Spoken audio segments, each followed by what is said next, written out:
presenter is Dr. Patricia Catoira from Modern Languages. And her presentation looks very interesting. It's just one slide, right? Just that. Perfect. Am I ready to go? Yeah. Okay. All right, so I guess when you think of research, you probably think of more of what Mary was talking about than what I'm going to be talking about.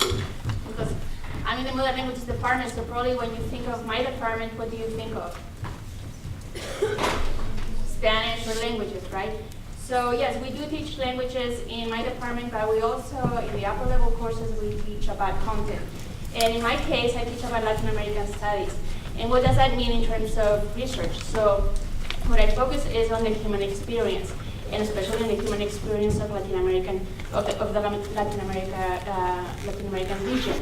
And even though I'm from Spain, so that's why I have an accent, I focus on Latin America. And until now, I've been focusing on Cuba, and especially the impact of the breakup of the Soviet Union and the end of the Cold War in Cuban society, and especially how the end of getting subsidies from Russia that ended basically or collapsed the Cuban economy, and what then after that we got the coming up of the tourist industry, which Castro had abolished since he came into power in '59. But anyway, so right now, my current research, what I'm talking about right now, is I moved to Central America.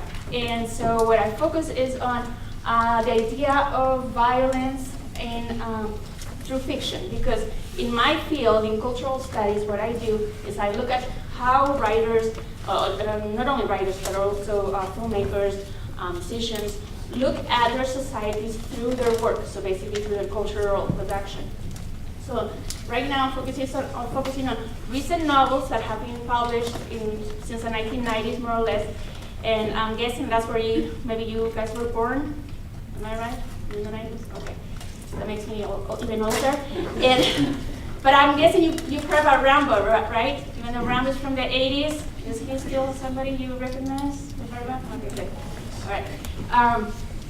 So I focus on these novels that have been released since the 1990s, and they could be considered between, crime novels or detective novels. And when you think of that genre in world literature, what do you think of? What are some examples of crime or detective novels that you think of?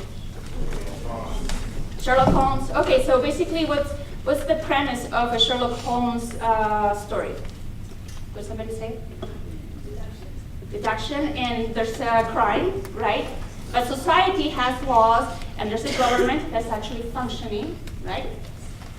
And so Sherlock Holmes, through deduction and scientific methods, it comes to, it's able to solve the problem at the end, and then the legal system is restored. So obviously, in Central America, the irony is that these, especially throughout the whole 20th century, but especially since the 60s, because of the Cold War, these countries have been engulfed in permanent violence. And then when you have a crime novel, then it's just one crime, whereas you have death squads killing thousands and thousands of people. So why would a crime matter, right? So that's what I'm trying to understand, how these writers are talking about and how they perceive their society. But I'm also looking at the idea of how the end of the national conflict, meaning like the Civil War, if that means that that's the end of violence. So I draw the parallel with the Vietnam War here in the United States. So the 1990s was basically the first decade in the 20th century. The United States was not officially involved in a war, in a national conflict. And who was the president throughout the 1980s here? In the 1980s, who was the president? Reagan. And when you think of Reagan, what are some of the things that you associate with? Peace through strength. Feel louder? Peace through strength. Something peace? What is it? Peace through strength. Peace through strength? Meaning, what is strength? Like nuclear superiority and naval superiority. That's it, right? So building up your military and basically engaging in a competition with the Soviet Union, because we are at the height of the Cold War, right? So even though we're not at war, this is the time that many critics have said that in the absence of war, especially male, they need to be able to still perform their masculinity through the performance of war. And if in the absence of war, you keep building up and keep building your ego, in a sense, right? Sublimizing. And so in the 80s, we have all these production of movies. So we have Rambo. Can you think of other superheroes of the 1980s? Other movies? Big dudes with big guns? What? Predator. And who was the actor? Okay, and he was also in what other famous movie that has Terminator, right? So these are very over masculine men that are basically what they are fulfilling is this what is also being called patriotic fantasies for the U.S. public, especially for the U.S. males who, in the absence of war, need to be able to sublimize their masculinity. And so, but the thing is that in the United States, when we've talked about enemies, we've always talked about the enemies abroad. So in the case of Vietnam, obviously Vietnam, or in the Second World War, over there in Germany or Japan. But when we're talking about Central America, usually the enemy has been inside. So in the context of the Cold War, we're talking about the right-wing military governments that have always been backed by the US government. And then we have on the other side, we have leftist movements, usually guerrilla movements. And so we have these national conflicts where the enemy is inside. So in the case of Central America, or El Salvador in this case, we have the end of the Civil War in 1992. And then we have these men who have been trained to kill, right? Who have been trained to kill the enemy, and then we have peace, quote unquote, and then what do these men do? Does violence end with the end of the war? What do you think? Has violence ended in Mexico, Guatemala, and Salvador right now? When you think, have you heard of any violence from this region? What is the violence coming from? Is drugs, drug cartels, human trafficking, things like that.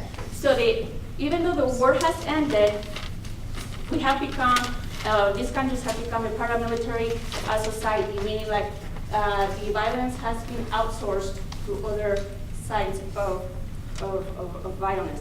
So especially all these special operatives from the army, guess what they're doing now? They're basically gang members. The violence is continuing, but in different shapes. So, for instance, in this novel from El Salvador that I'm working on right now, the main character is called RoboCop, and also that's also a movie from the 80s. Do you remember RoboCop? Mm-hmm. What was the main story? Has anybody watched it? What was the main story of RoboCop? It was like making order in like Detroit because it was really run down and there was lots of violence. So they answered it with big guns. Big guns, right? So you still need the big guns to continue fixing society in a way, right? So the main character of this novel is called RoboCop, and he was a former military, like Delta Force kind of person. And after the Civil War ends in 1992 in El Salvador, he feels out of place, just like Rambo in the movie, in the first Blood, the first movie. He doesn't know what to do, and the government doesn't care. The government does not care, like the government did at the beginning with Vietnam vets. It took a while to acknowledge the post-traumatic syndrome and problems with adjusting to civilian society. So what gets him going is work, basically paramilitary work or mercenary work for drug cartels, for illegal businesses that traffic with guns, cars, or humans across, not only now in El Salvador, but across the whole region. So basically in opposition to the movies from the United States, where we see a glorification of this masculinity, because when you watch Rambo, when you watch Terminator, when you watch RoboCop, you still have a sense that it's a celebration of these men, of these characters. But when you read these novels from Central America, what you get is the opposite. Is that saying that violence continues, and this violence is destroying our society, and we do not know how we're going to end it. And that's basically, that's basically what I'm working on right now. Can I get? Okay, I'm going to stop it right there.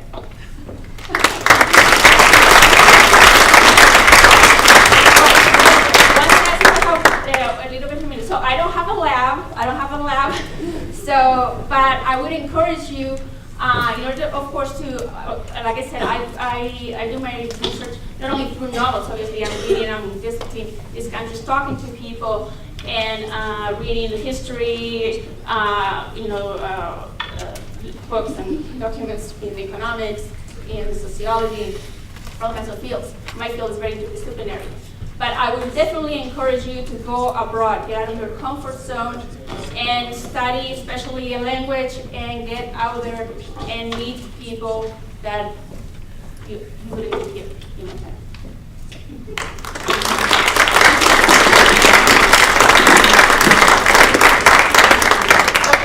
Any questions?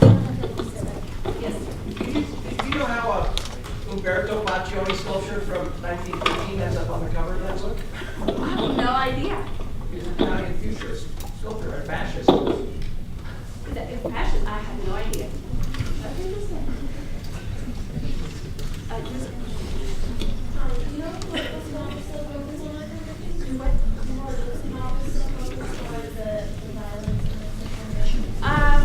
It's still like these, the writer, the Salvadorian writer that I had there, Castellanos Moya, he keeps writing about the same idea. And also, you know that most of the immigrants that are coming to the United States, they are not Mexicans. They're actually from Guatemala, Salvador, and they are leaving their countries because of this violence. And so it's not that this issue also comes home. It's not that it's just back there. And of course, as I said, the U.S. is also pretty much involved in fueling all this violence. Yes, especially since then.